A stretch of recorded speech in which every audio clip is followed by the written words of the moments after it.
चूरू के town hall में जिला कांग्रेस कमेटी की तरफ से कार्यकर्ता संवाद कार्यक्रम आयोजित हुआ, जिसमें पीसीसी चीफ गोविंद सिंह डोटासरा और प्रदेश प्रभारी सुखजिंदर सिंह रंधावा सहित नेता प्रतिपक्ष टीकाराम जूली मौजूद रहे। कार्यक्रम में लोकसभा चुनाव और भारत जोड़ो न्याय यात्रा को लेकर कार्यकर्ताओं से संवाद किया गया। कार्यक्रम में डोटासरा और रंधावा ने केंद्र और राज्य की बीजेपी सरकार पर भी जमकर प्रहार किया। उन्होंने कहा कि बीजेपी धर्म और जाति के नाम पर वोट लेना चाहती है। कार्यक्रम में पूर्व मंत्री प्रमोद जैन भाया, तारानगर विधायक नरेंद्र बुडानिया सहित कई विधायक और कांग्रेस कार्यकर्ता मौजूद रहे। जिला परिषद का मुख्य कार्यकारी अधिकारी है, उसके बारे में काफ़ी शिकायतें मिली हैं और वो जो ग्रामीण क्षेत्र के जो सरपंच साहिबान हैं उनको डराने धमकाने की बातें उन्होंने हमसे कही है। तो मैंने मन से कहा है उनको कि आप जांचें कीजिए, सही काम कीजिए, लेकिन आप राज बदलने की धमकी दे करके इनको डराने की आवश्यकता नहीं है। देखिए, जो लीडर दिल से काम करता है, कांग्रेस की बात करता है, वो कभी फेल नहीं होता। जो दिल से काम नहीं करता वो कभी लीडर पास नहीं होता। जिला परिषद का मुख्य कार्यकारी अधिकारी है, उसके बारे में काफ़ी शिकायतें मिली हैं और वो जो ग्रामीण क्षेत्र के जो सरपंच साहिबान हैं उनको डराने धमकाने की बातें उन्होंने हमसे कही है। कोटा में कांग्रेस के लोकसभा प्रत्याशी चयन और चुनावी तैयारियों को लेकर बैठक हुई। बैठक में लोकसभा चुनाव प्रवेशक प्रताप सिंह खाचरियावास के साथ कांग्रेस के जिलाध्यक्ष, देहात जिलाध्यक्ष भानु प्रताप सिंह और शहर कांग्रेस अध्यक्ष रविंद्र त्यागी सहित कई स्थानीय कांग्रेस नेता मौजूद रहे। खाचरियावास ने कार्यकर्ताओं को संबोधित करते हुए कहा कि कोटा लोकसभा क्षेत्र की 8 में से 4 सीटें कांग्रेस के पास है। कोटा और राजस्थान में कांग्रेस का काम बोल रहा है। इस दौरान खाचरियावास ने भजनलाल सरकार पर भी निशाना साधा। बीजेपी के नेता सारे कांग्रेस की योजनाओं के दम पर सरकार चला रहे हैं। बीजेपी की खुद की कोई योजना नहीं। जितने झूठे आरोप लगाए, आप में दम है तो आपने जिन मंत्रियों की कमेटी बनाई है उनके पहले पीए तो खुद लगवा लो। छात्र संगठन एबीवीपी की स्थापना के 75 साल पूरे होने के मौके पर कोटा में अमृत महोत्सव का आयोजन किया गया। इस कड़ी में शहर के कोटड़ी, गोवर्धनपुरा सहित छात्र संगठन के प्रांत कार्यालय पर आरएसएस प्रचार प्रमुख सुनील अंबेकर और एबीवीपी के राष्ट्रीय संगठन मंत्री प्रफुल्ल आकांत द्वारा उद्घाटन किया गया। इस मौके पर संघ प्रचार प्रमुख ने कहा कि देश के इतिहास में पुनर्लेखन की आवश्यकता है और देश के बदलते वक्त और माहौल के साथ छात्र संगठन और छात्र शक्ति को भी अपनी नवीन भूमिका को समझने और राष्ट्र सेवा और समाज सेवा में अपनी प्रासंगिकता पर चिंतन करने की आवश्यकता है।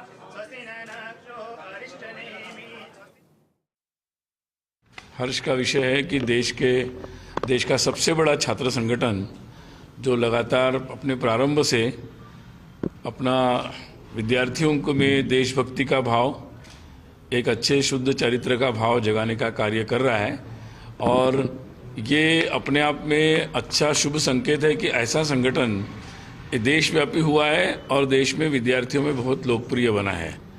तो इस शुभ अवसर पर मैं विद्यार्थी परिषद के सभी नए पुराने सभी कार्यकर्ताओं को बहुत शुभकामना देता हूं और ये पूरे विद्यार्थी जगत का उत्सव है, क्योंकि भारत में स्वाधीन भारत में जो विद्यार्थी आंदोलन है उसका अगर इतिहास लिखना है तो उसमें वो सकारात्मक इतिहास विद्यार्थी परिषद के साथ गंभीरता से जुड़ा हुआ है और ये मुझे लगता है कि देश का भविष्य भी है और निश्चित रूप से मुझे आशा है कि देश के विद्यार्थी और देश की जो आशा आकांक्षा है उसके अनुरूप भविष्य में भी जो महत्वपूर्ण भूमिका विद्यार्थी परिषद को निभानी है उस दृष्टि में ये सारे लोग काम करेंगे।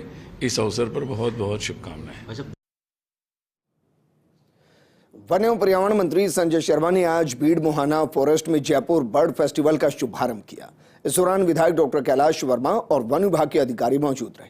मंत्री संजय शर्मा ने अपने संबोधन में कहा कि मुहाना वेटलैंड विकसित होने के बाद यहां पर न्यूनतम प्रवेश शुल्क रखा जाएगा। साथ ही उन्होंने भरोसा दिलाया कि फॉरेस्ट फोर्स के तमाम जवानों को बेहतर संसाधन भी उपलब्ध करवाए जाएंगे ताकि वन प्रबंधन और वन एवं वन्य जीव सुरक्षा को और पुख्ता तरीके से किया जा सके। इस दौरान उन्होंने रोजाना एक पौधा लगाने के संकल्प के तहत पौधारोपण भी किया। मुहाना से वन मंत्री संजय शर्मा रणथंभौर गए और बागिन T99 के स्वास्थ्य की जानकारी ली। घाटोल कस्बे में अतिक्रमण पर कार्रवाई के 8 दिन बाद संभागीय आयुक्त नीरज की पवन घाटोल पहुंचे और कस्बे के पोस्ट ऑफिस चौराहे से पैदल हाईवे तक अतिक्रमण का जायजा लिया। इस दौरान घाटोल हाईवे को अतिक्रमण मुक्त देख संभागीय आयुक्त ने खुशी जाहिर की। आयुक्त पोस्ट ऑफिस चौराहे से पुराना बस स्टैंड होकर नए बस स्टैंड परिसर पहुंचे और नए बस स्टैंड की बदली सूरत देखकर खुश नजर आए। इस दौरान आयुक्त ने घाटोल पंचायत को बस स्टैंड में सुविधाओं के लिए और पुलिस प्रशासन को हाईवे पर अवैध पार्किंग और अतिक्रमण होने पर तत्काल सख्त कार्रवाई के निर्देश दिए हैं, ताकि अब आगे से घाटोल अतिक्रमण के आगोश में न आए।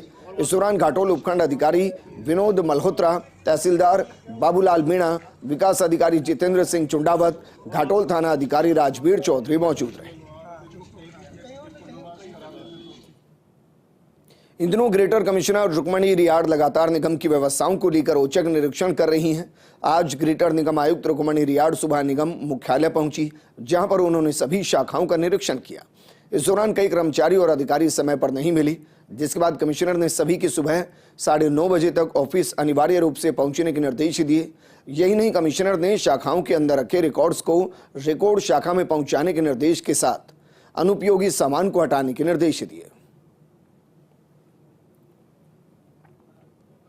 जयपुर में मुख्य सचिव की तरफ से आगामी दिनों में की जाने वाली पीडब्ल्यूडी की समीक्षा बैठक से पहले विभाग के अतिरिक्त मुख्य सचिव संदीप वर्मा ने बैठक ली और विभाग के प्रोजेक्ट्स और योजनाओं की प्रगति की समीक्षा ली। साथ ही अधिकारियों को अंतर विभागीय प्रकरणों और भारत सरकार से संबंधित लंबित प्रकरणों को चिन्हित करने के निर्देश दिए गए। साथ ही निर्धारित दायित्वों को समय पर पूरा करने के भी निर्देश दिए गए। अयोध्या में भगवान राम के दर्शन के लिए बाड़मेर से आस्था स्पेशल ट्रेन रवाना हुई। ट्रेन को राज्य मंत्री के बिश्नोई ने हरी झंडी दिखाकर रवाना किया। बाड़मेर से अयोध्या जाने वाली यात्राओं में जबरदस्त तरीके का उत्साह देखने को मिला है। वहीं रेलवे स्टेशन पर भगवान राम के जयकारे सुनाई दिए। बीजेपी के जिला अध्यक्ष दिलीप पालीवाल के नेतृत्व में आस्था स्पेशल ट्रेन अयोध्या के लिए रवाना हुई। आज बड़े सौभाग्य की बात है कि हम सब भी यहाँ पर इस दृश्य के साक्षी बने। इस ट्रेन को अयोध्या के लिए प्रभु श्री राम के दर्शन करने के लिए उसको झंडी दिखा करके रवाना करने का सौभाग्य मिला। यहाँ पर सभी कार्यकर्ता बंधु, सभी भारतीय जनता पार्टी के कार्यकर्ता बंधु और यहाँ पर अलग अलग विधानसभा क्षेत्रों से पहले तो बड़ी खुशी से उन्होंने अपने अपने विधानसभा क्षेत्रों से बसों के अंदर, छोटे वाहनों के अंदर लोगों को रवाना किया। महिला आरएएस अधिकारी का तबादला करने और नई जगह कार्य ग्रहण नहीं करने पर उसे निलंबित करने का मामला सामने आया, जिसमें राजस्थान हाईकोर्ट में जस्टिस समीर जैन की बेंच ने राहत देने से इनकार कर दिया और कहा कि महिला अधिकारी 1 माह में अपीलीय अधिकरण में अपील पेश करे और अधिकरण उसे प्राथमिकता देते हुए 3 माह में तय करे। याचिकाकर्ता के पास प्रभावी और वैकल्पिक उपचार उपलब्ध हैं, तो ये अदालत उनकी असाधारण न्यायिक क्षेत्राधिकार के आधार पर उसमें दखल नहीं दे सकती। बता दें कि याचिकाकर्ता निधि सिंह ने 26 अक्टूबर 2023 का निलंबन आदेश और 13 सितंबर 2023 का जयपुर से बूंदी के तबादला आदेश को रद्द करने का आग्रह किया था। इस पर सरकार की तरफ से कहा गया कि विधानसभा चुनाव के दौरान तबादला नहीं किया गया था, लेकिन कार्य ग्रहण नहीं किया। अवहेलना करने पर कार्रवाई की गई। सरकारी कर्मचारी हैं, वो अधिग्रहण के समक्ष अपील कर सकती है। जहांगीर अली खान के मामले में हाईकोर्ट ने सीधे ही हाईकोर्ट आने के लिए मना किया है। सलूमर के NH 48 पर बस ने बाइक सवार को चपेट में ले लिया, जिसकी वजह से बाइक से आग लगने से युवक की मौके पर ही मौत हो गई। हादसे के बाद बस चालक परिचालक बस छोड़कर फरार हो गए। वहीं बस में सवार यात्रियों ने बताया कि बस अहमदाबाद से भिंड ग्वालियर मध्य प्रदेश जा रही है। मामले की जानकारी के बाद पुलिस ने मृतक का शव CSC में रखवा दिया है। फिलहाल मृतक की शिनाख्त नहीं हुई। पुलिस मामले की जांच में जुट गई है। झुंझुनू में नहर लाने की मांग को लेकर सूरजगढ़ पंचायत समिति की लाखों ग्राम पंचायत के लालचौक स्टैंड पर किसानों का धरना जारी रहा। लगातार 35वें दिन भी धरना जारी रहा। धरने की अध्यक्षता किसान शीशराम सैनी ने की। इस दौरान 1994 में हुए यमुना जल समझौता लागू करने की मांग को लेकर किसानों ने नारेबाजी करते हुए विरोध प्रदर्शन भी किया। आपको बता दें कि लालचौक स्टैंड पर अखिल भारतीय किसान सभा के बैनर तले धरना दिया जा रहा है। वहीं लोगों ने चेतावनी देते हुए कहा कि नहर नहीं तो वोट नहीं। इस मौके पर लोक कलाकार विजेंद्र शास्त्री, किसान सभा जिला उपाध्यक्ष बजरंग बराला सहित किसान मौजूद रहे।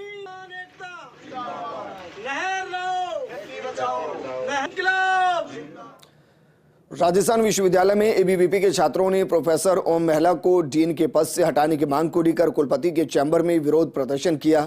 सूचना पर पुलिस अधिकारी कुलपति चैम्बर में पहुंचे। इसके बाद कुलपति ने 5 सदस्यों के डेलीगेशन के साथ बैठक की। बैठक में सहमति नहीं बनने से एबीवीपी के छात्र कुलपति के चैम्बर में बैठे हैं। इस दौरान एबीवीपी के प्रांत मंत्री अभिनव सिंह मौजूद रहे।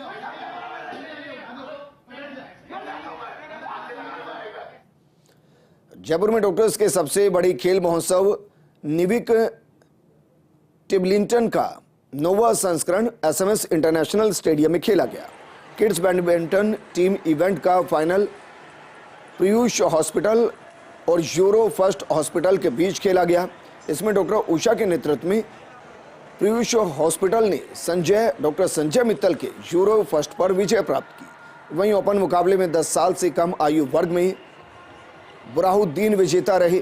10 से 13 साल के वर्ग में माधव और विरल जैन के बीच फाइनल मुकाबला खेला गया। मुकाबले में माधव ने जीत दर्ज की। इसके साथ ही विरल जैन उपविजेता रहे और तीसरे स्थान पर हिमांग और विवान रहे। 13 से 16 वर्ष आयु वर्ग का फाइनल त्यन कांकरिया और देवांश गुप्ता के बीच खेला गया, जिसमें देवांश ने मुकाबले को सीधे सेट्स में जीत लिया। टेबल टेनिस में आराध्य शेखावत विजेता और दिव्यांश सोनी उपविजेता रहे। इस दौरान टूर्नामेंट के मुख्य संयोजक डॉक्टर सौरभ जैन ने बताया कि डॉक्टर्स और उनके परिजनों के इस टूर्नामेंट में बैडमिंटन, टेबल टेनिस और कैरम के मुकाबले हो रहे हैं। इस बार किड्स टेबलिंटन टूर्नामेंट में लगभग 200 बच्चे भाग ले रहे हैं।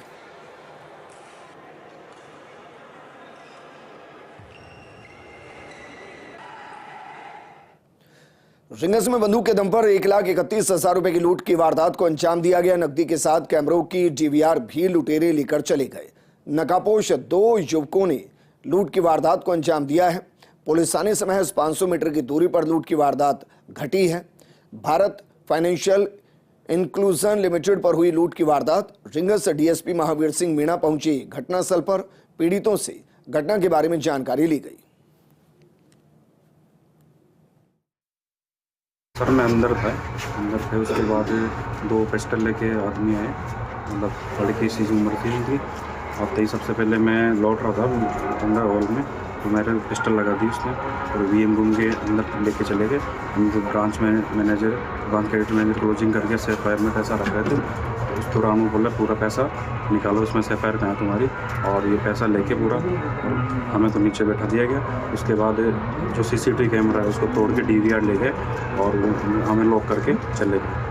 राजस्व लक्ष्य को पूरा करने के लिए परिवहन विभाग ने पूरी ताकत झोंक दी है। ACS के निर्देशों के बाद प्रदेश भर में अवैध परिवहन पर ताबड़तोड़ कार्रवाई की जा रही है। ये रिपोर्ट देखिए।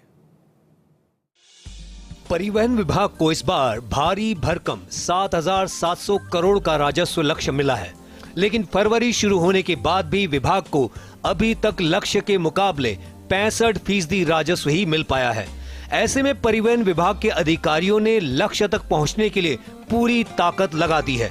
बीते दिनों परिवहन आयुक्त मनीषा अरोड़ा ने खुद अजमेर हाईवे पर जाकर रात में कई घंटे तक चेकिंग की। अब ACS श्रेया गुहा ने विभाग में इंटर रीजन चेकिंग करने के आदेश जारी किए हैं। ACS के आदेशों के बाद RTO दूसरे रीजन में जाकर लगातार कार्रवाई कर रहे हैं। बीते 4 दिनों में ही विभाग में करीब 1000 वाहनों के चालान किए हैं।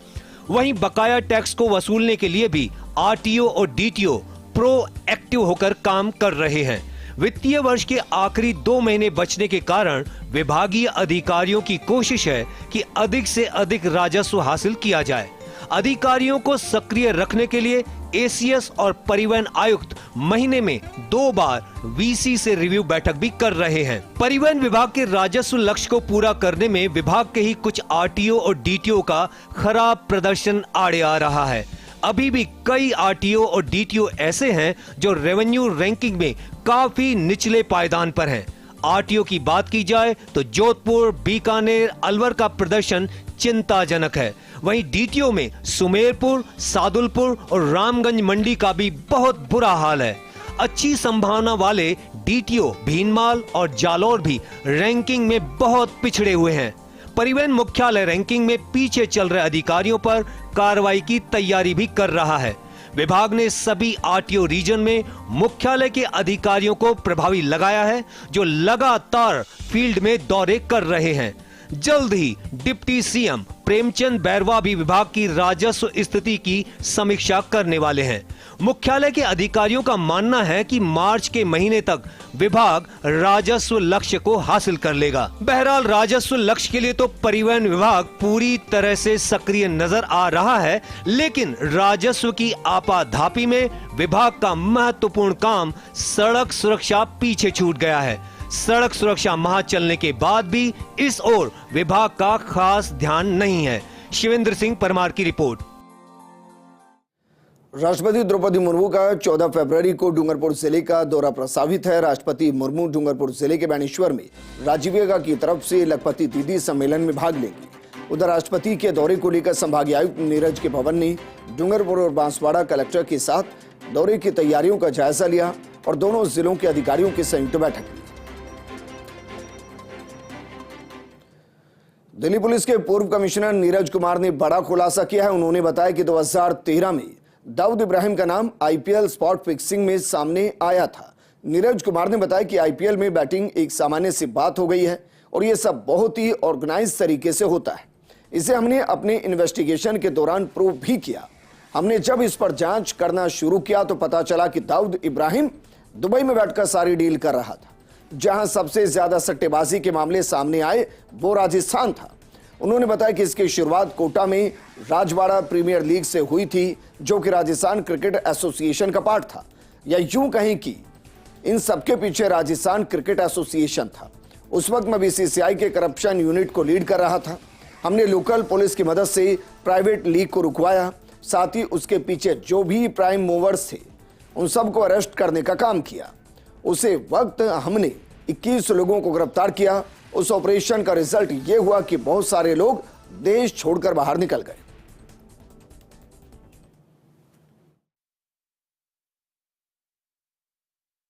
Everybody is glued to the TV screens. Quite a few of us are very fond of putting bets. Even within the family, we put bets, and the betting racket during IPL is phenomenal. It goes to the tune of thousands and thousands of crores, and it is all very well organized, as we proved during one of our investigations, that the man who runs the entire racket of bookies and fixers during the IPL is none other than Dawood Ibrahim, sitting in Dubai. It is he who calls the shots. It is he who names the odds, and so on and so forth. But there are, in addition to the IPL, there are these private leagues which are being organized in almost every state, and the most notorious of them is unfortunately where we are sitting in Rajasthan. It all started from here. The first one was in Kota, called Rajwada Premier League, organized by one of the top office bearers of the Rajasthan Cricket Association. It was he who was the moving force behind it, and the incident that you are referring to happened from the Rajwada Premier League. And then came the second one, the Rajputana Premier League, which was happening in Jaipur. When we decided to disrupt it, I was then in the BCCI heading the anti-corruption unit. We came here with the help of the local police. We not only disrupted the private league, we also managed to arrest all the prime movers behind the league and all the co-conspirators. And in all, 21 people were arrested and huge amount of recoveries were made. The result of this operation was that several other private leagues which were happening in other places, they were all called off. Some of them were shifted overseas and some of them were abandoned completely. But what happens in these private leagues is it is only for the purpose of betting and fixing. It is organized by the bettors, by the fixers, and it is for the fixers. As soon as a T20 game is televised, betting starts, and the betting is to the tune of crores of rupees. And if somebody can fix a certain event, you can rake in the moolah. For instance, this particular over that Vikas spoke of, when only 2 balls are left and 17 runs have to be scored, obviously the whole world will bet on the team which is bowling to win. To lose, because under no circumstances, I'm sorry, to win. Exactly. Because under batting team cannot win. Yeah, but the bowler was sent instruction over the walkie-talkie through the umpires to throw wides. Through the umpires? Yes, through the umpires on the walkie-talkie, and he threw away wides, and then the no balls, and finally the batting side won. So this is in story the rot behind the private leagues. उद्योग राज्य मंत्री के बिश्नोई ने कहा कि जिस प्रकार हाल ही में संपन्न विधानसभा चुनाव में 3 राज्यों में भारतीय जनता पार्टी ने अपनी सरकार बनाई, उसके बाद भारतीय जनता पार्टी के कार्यकर्ताओं में और ज्यादा उत्साह का संचार हुआ।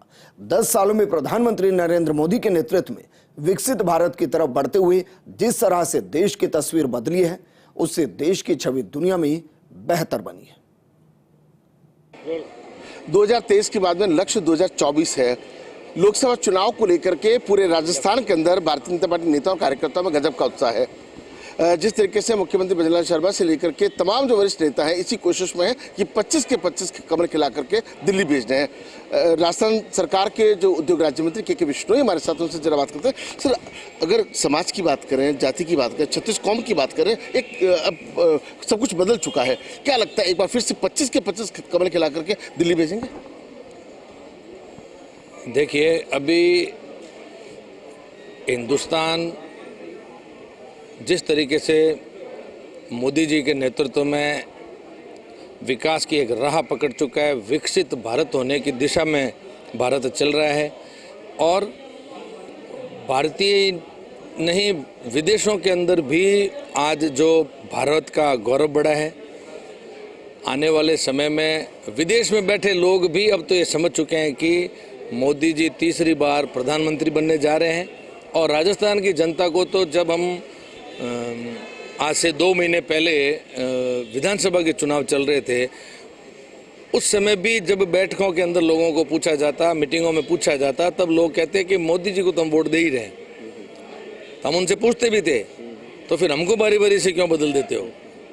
लेकिन लोगों ने कहा कि नहीं, फिर वो हंसते कि नहीं, इस बार हम आपको भी नहीं बदलेंगे, हम इस बार प्रदेश में भी भारतीय जनता पार्टी का फूल खिलाने जा रहे हैं। और प्रदेश में खिलाने के बाद में जनता पहले से अपना मूड बना चुकी है कि 25 के 25 कमल दिल्ली में मोदी जी को हाथ में पहुंचाएंगे और वापस तीसरी बार मोदी जी के नेतृत्व में सरकार बनने जा रही है और मोदी जी तीसरी बार देश का नेतृत्व करेंगे। लेकिन आपको लगता है कि ये जो बजट पेश किया गया विकसित भारत को ध्यान में रख करके, किस रूप में आप उसको देखते हैं कि आपको लगता है ये बजट जो है विकासोन्मुखी होगा? देखिए, बजट के अंदर बहुत अच्छे जो आम आदमी को ध्यान में रखते हुए युवाओं को, महिलाओं को, हर वर्ग को कैसे ध्यान में रख सकते हैं, वो सारा कार्य मोदी जी के नेतृत्व में किया जा रहा है। और निर्मला सीतारमण जी ने बहुत ही अच्छा 5वीं बार लगातार उन्होंने अपना बजट दिया है, जो कि सबका साथ, सबका विकास, सबका विश्वास और सबका प्रयास की दिशा में जो मोदी जी ने सूत्र दिया उसी के अनुसार कार्य कर रहे हैं। आप उसको बहुत छोटे जब सुना करते थे राम जाएंगे, मंदिर वहीं बनाएंगे, अब मंदिर का जब सपना पूरा हुआ तो आपको लगता है पूरा देश राममय हो चुका है? आपको नहीं लगता है कि देश राममय हो चुका है? ये तो सवाल ही आप गलत कर रहे हैं। इलेक्शन को थोड़ा राम मंदिर से जोड़ा जा रहा है कि इसलिए आपसे पूछा जा रहा है कि आपको लगता है कि वो भी एक फैक्टर काम करेगा चुनाव जीतने के लिए? इलेक्शन का राम मंदिर से, राम तो लोगों के दिलों में बसा हुआ है। इलेक्शन तो 5-5 साल से आ रहे हैं, ये हजारों साल से बहुत पीढ़ियाँ निकल गई है, तो राम तो दिल के अंदर है, दिमाग के अंदर है, मन के अंदर है, भावना में, आस्था में, विश्वास में, राम तो हर जगह है।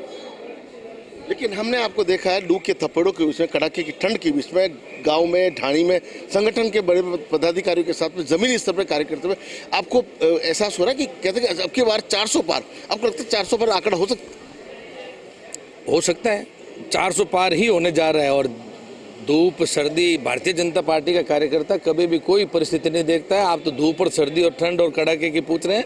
भारतीय जनता पार्टी का कार्यकर्ता तो वैश्विक महामारी कोरोना में भी अपने घर पे नहीं रुका था। वो वहाँ पर हम सभी कार्यकर्ता वहाँ पर जब कोविड सेंटर बनाए गए तो उन कोविड सेंटरों के अंदर किस तरीके से उनकी सेवा हो रही है, किस तरीके से उनका इलाज हो रहा है, ये सब कार्य हम लोगों ने, जिस समय लोग घर से बाहर निकलने में भी घबराते थे, उस समय भी हम लोग तो कोविड सेंटरों के अंदर उनको कैसे ऑक्सीजन कंसंट्रेटर दे सकें, एम्बुलेंस लगा सकें, उनका उपचार सुचारू रूप से हो रहा नहीं हो रहा, ये सब तो हम लोग उस समय भी ध्यान में रख रहे थे। आप देख सकते हैं ये वही के विष्णु ही हैं जो संगठनात्मक तौर पर, अंदरूनी तौर पर पूरे राजस्थान के अंदर दौरा किया करते थे। अब मंत्री बनने के बाद में कोई फर्क नहीं आया। फर्क इतना आया जो जिम्मेदारी मिली है विभाग के अधिकारियों को से चर्चा करना, नई योजनाएं बनाना, राजस्थान का औद्योगिक विकास कैसे हो सकता है या दूसरे जो विभाग मिले हुए उनमें काम कैसे हो सकता है, जनता को लाभ कैसे, उस कोशिश में जुट गए हैं। चौहान सिंह गहलोत के साथ राजीव गौर, फर्स्ट इंडिया न्यूज, जोधपुर। इस बुलेटिन में फिलहाल इतना ही, लेकिन आप बने रहिए फर्स्ट इंडिया न्यूज के साथ, क्योंकि खबरों का सिलसिला लगातार जारी है। नमस्कार।